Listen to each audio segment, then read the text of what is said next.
త్వరగా వచ్చును మరణాత,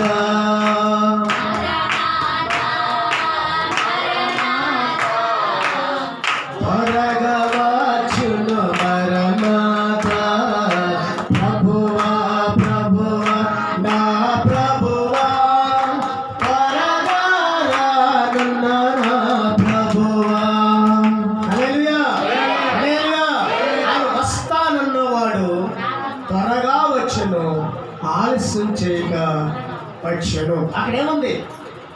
ఇదిగో ఆయన వస్తున్నాడు, వస్తానన్నవాడు ఆలస్యం చేయక వచ్చును. నా ఎదుట నీతిమంతుడైన వాడు విశ్వాసము కలిగి జీవించును గాని. చూడండి, మాట అర్థం చేసుకోండి. ఇక్కడ మనము దేవుడి పిల్లలైన మనం ఎలా ఉండాలని మన దినాలు చెప్పాను. దేవుడు నీతిమంతుడు కనుక మనము నీతిమంతులై ఉండాలి.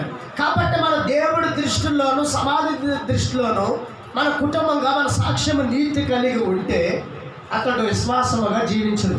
ఏ మాత్రము మధ్యలో వెనక లాగాడు అనుకోండి, అది చరిత్ర అయిపోయిందని అర్థం.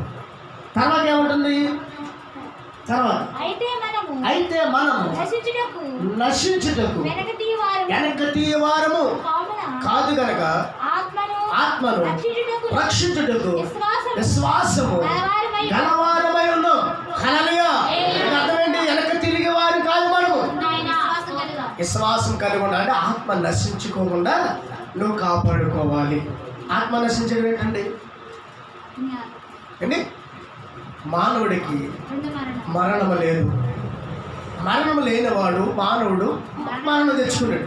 ఆజ్ఞ అతిక్రమం పాపం, పాపం నుంచి జీతం మరణం. అలాగే చాలామంది చక్కగా కొన్ని 1000 సంవత్సరాలు 100 700 300 లెక్కేసుకొని చాలా సంవత్సరాలు ఉన్నాయి.